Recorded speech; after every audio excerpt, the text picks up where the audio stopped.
The first thing to talk about with ruler foot quilting is your ruler foot. And this is a very specially designed foot for this style of quilting. So you can see it has a nice wide base here that allows us to press our ruler or our templates up against the base of the foot. And it also is 1/2 inch all the way around. When I put it on my machine, you'll see that my needle lands right in the center position. Right in the center position. That means that if my needle's in center position, then I have 1/4 inch to both sides, and I can easily quilt lines that are spaced 1/4 inch apart. And any, 1/4 inch, 1/2 inch, 3/4 inch, I can pretty much do that spacing really, really easily. Now, something really important to keep in mind about ruler foot quilting is the height of your ruler foot, and that this is a very big foot to use on your machine. I know it might not look like that, but this high edge is very unusual for a home sewing machine. So this changes something important, and that is how you do your needle down. So right now I have my thread and I want to pull my bobbin thread up to the surface. So what I'm going to do is drop my needle down into the down position. I'm going to bring it all the way up, and so my needle's almost about to go back down again. I'm going to hold on to this top thread. I'm going to slide the quilt away, and I'm going to tug on it again. That's going to bring my bobbin thread up. It's also going to pull my top thread underneath the foot. Now let me do this again and show you what not to do. Notice that my foot was never in the up position.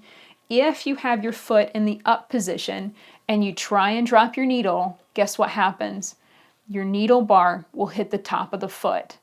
Not all machines are like this, but it's common enough that you have got to watch out for it. Never drop your needle with your foot up. Put your foot in the down position and then drop your needle. And that will ensure nothing gets messed up and nothing gets damaged on your machine. Okay, so my bobbin thread is up on the surface. I'm going to put my needle in the down position, and I want to space out and stitch another line 1/4 inch away. So I have my ruler here, and I've placed some true grips here. They're little grippy, kind of rubbery donuts, and I stuck them to the line side, and that way it's going to grip the fabric and allow me to kind of get a nice grip on the whole thing so the template doesn't slip as I'm quilting. So with that in place, what I'm doing here is I'm pressing down on the template and I'm pressing it against the ruler foot, and I'm also making sure that I'm lined up with the edge of the template is lined up with the edge of my previous line of stitching, because I want to stitch 1/4 inch away.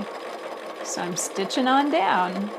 I'm just pressing gently on the template, and what's interesting is that this actually feels really easy because the template is giving you this much space, this much surface area to grip the quilt. It's gripping that surface. It's really nice.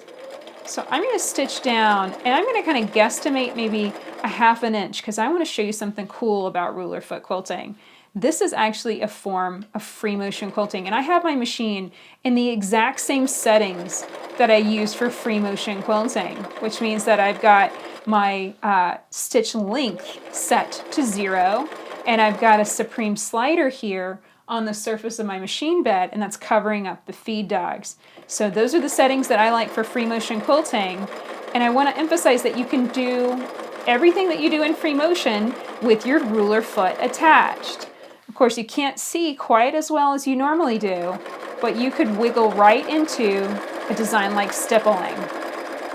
So you can use your ruler foot for free motion quilting. You can also use your ruler foot for ruler foot quilting with the aid of some rulers. You can go straight into straight lines.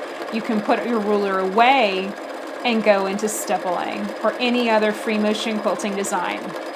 And this is something that I think is really interesting, and I want to play with a lot this year, just seeing how to combine designs, how to use the rulers to make straight lines and certain curves and certain shapes easier, but then also how to keep blending them together so that you can use these filler designs easier too. So you can break up your quilts and get them quilted faster. Now, I have had a lot of questions about the thickness of rulers and the ruler foot, and I am using just a regular template thickness here. This is an 1/8 inch thick acrylic template, And I'm finding that this works just fine on this foot. And I am using a low shank adapter here with a low shank ruler foot, and that's working just fine for me. Now you will need to test this depending on your machine. If your foot hops up and down, if your foot seems to have a lot more space underneath it, you'll need to play with this and see if it feels safe to use these thinner templates on your machine. On long arms that have a hopping foot, you should use thicker templates. And there are long arm rulers and templates are usually a 1/4 inch thick. They're just usually about double the thickness, and that just ensures that the ruler will never slip underneath the foot and potentially damage your machine. So keep that in mind. These rulers that I've designed are really designed for home sewing machines only, and these ruler feet.